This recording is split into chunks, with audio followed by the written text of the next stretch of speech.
First of all, what is this structure? It's the iris. What layer of the eye is this part of? The middle vascular tunic, folks. It's the choroid, the iris, the ciliary body are all parts of the middle vascular tunic. And if I were to highlight, you know, sort of the radial fibers, for you to call them the radial fibers, okay, and their innervation. Yeah. So okay, so that's the whole story on that. Then, of course, behind the iris, ta-da, is the lens. And in this case, they kind of ground it down a little bit to make it fit. But could you clearly, if I had a B here and an A here, and I asked you to identify A or B as the anterior surface, you'd know that the posterior surface is the more convex of this biconvex structure, and they have it kind of shaved here. But so if I had B here, B would be the anterior surface because it's less convex than the posterior. Can everybody clearly see how that a model, you know, they've ground it really nicely. They've made it flat so that this iris would fit. Yeah. Okay, so now on this big model, what does this clear ball represent? The clear, no, the painted on it are the cells of the retina, but the clear ball represents what humor is in that posterior chamber of the eye. It represents the vitreous body, or the vitreous humor, yeah, the clear. That's why it's clear, because and that stuff is perfectly clear. It's discolored now because of the fixative. And then the retina is kind of painted on. And folks, we're not going to go into the anatomy of the retina, but there's 6 layers of receptor cells. Special senses, the receptor is a separate cell or several separate cells. But remember, for cutaneous sensations, they're just the modified ending of the sensory neuron. It's why special senses are called special, but we didn't go into it in that much detail. But there's actually 6 layers, and that's where the bipolar neurons are, by the way. Remember, we said we're not going to worry about bipolar neurons. We needed to worry about unipolar neurons, or the sensory neurons that we studied, whose cell bodies are in the dorsal root ganglion. We did multipolar neurons, but we didn't worry about bipolar neurons because they're only found in the retina. Yeah. So, and of course, this represents the optic nerve. Yeah. So now, back to this little model. The choroid is represented, of course, as the dark. Okay, and that its anterior margin. Now, see, when I open this up, now, and same with this one. Now, what we can see is, oh, the retina is this kind of, what are we going to call that color? Tan? Peachy. Peach? I don't know what color that is. Kind of peachy. Okay, we'll call it peachy. And the choroid is this dark. Yeah? Are you with me? Actually, the choroid is kind of this reddish because the anteriormost aspect of the choroid is the iris. And now, do you see that frilly? There's the ora serrata painted on there. That, see how they serrated it? They scalloped it. The reason it's scalloped, folks, is you saw how friable, how collapsible the retina is. It's tacked with little fibers to the choroid to keep it, you know, splayed out anteriorly, and then it's that vitreous body that holds it everywhere else up against it. You know, it's kind of like it has to hold it up against the wall of the choroid, because otherwise, if you get detached retina, what happens? Your image formation, folks, is very blurry and not at all crisp. And macular degeneration is another sort of insidious eye disease that robs you of your vision, because it affects the retina that no longer stays nice and smooth so that you have an equal distribution of your rods and cones for clear vision. So back to, see how all model makers paint little white lines on the thickened area called the ciliary body. Even on this one, see the white lines, folks? Those are the zonular fibers of the lens that suspend the lens. This lens, the reason I couldn't get the lens out at first is it's suspended by the fibers. Now, like tendons, they're called zonular fibers or suspensory ligaments of the lens.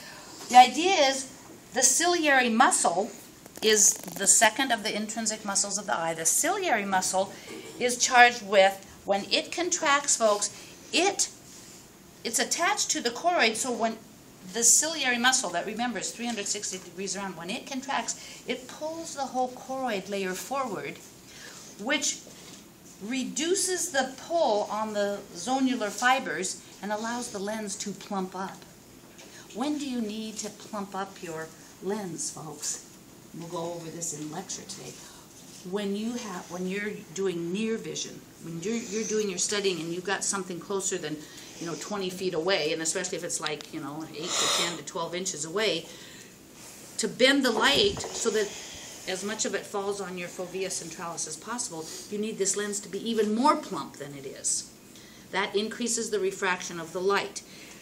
And you'd think it's backwards. You think, oh, Mary, you have it backwards. That contraction of the ciliary muscle causes plumping up of this lens for increased refraction of the light. Normally for far vision, that's why it's so much relaxing to just gaze out the window and look more than 20 feet away.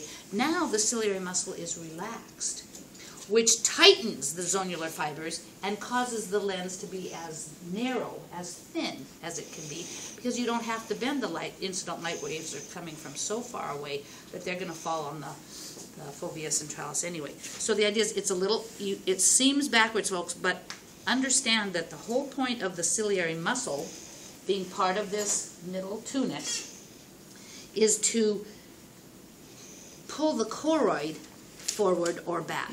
And it's the choroid then that's attached to the ciliary body that allows for the zonular fibers to be either taut, meaning it's tension, and then the lens is as thin as it can be, or loose, and then this plumps up.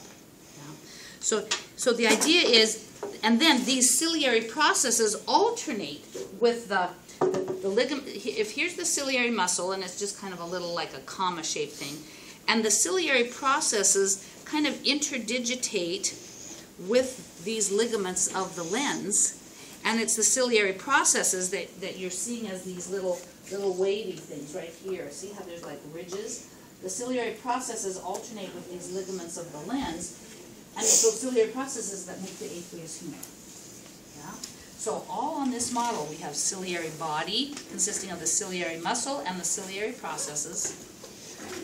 If I were to ask you what the white fibers represent, those are the zonular fibers of the lens, because that's what holds the lens in place, folks. The lens is not part of any of the tunics. Definitely not part of the outer fibers tunic, definitely not part of the middle vascular tunic, and definitely not part of the retina. How far forward does the retina come? What's that wavy line called? It's called the ora serrata, which is the anterior-most margin of the retina.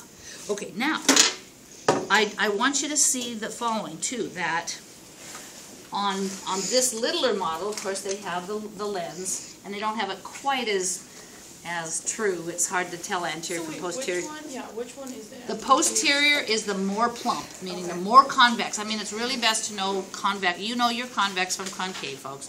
So the posterior surface is more convex than is the anterior surface. So that's how that goes. They're both convex, but when you draw the convex surface, your line is a little shallower than the posterior, and we don't want to over-exaggerate, but okay.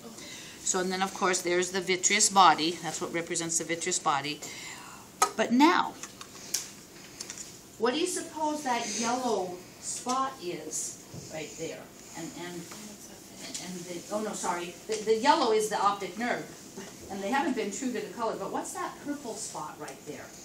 Oh, that's the thing on the junction, right? No. Oh, wait, no, that's the iris. Yeah, Sorry, they haven't been true to the coloration. They should have done the optic nerve just pure white.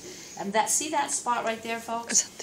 Because this is a, first of all, what eyeball is this? That is a right. I'll swing it around. This is a right eyeball. Very good.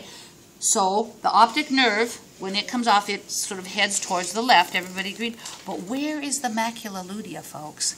Where's the yellow spot? So this purple dot here, I know the color isn't true. I should bring some paint and color it yellow. The macula lutea, folks, is on the direct central axis of the eye. So if we were to put this all back together,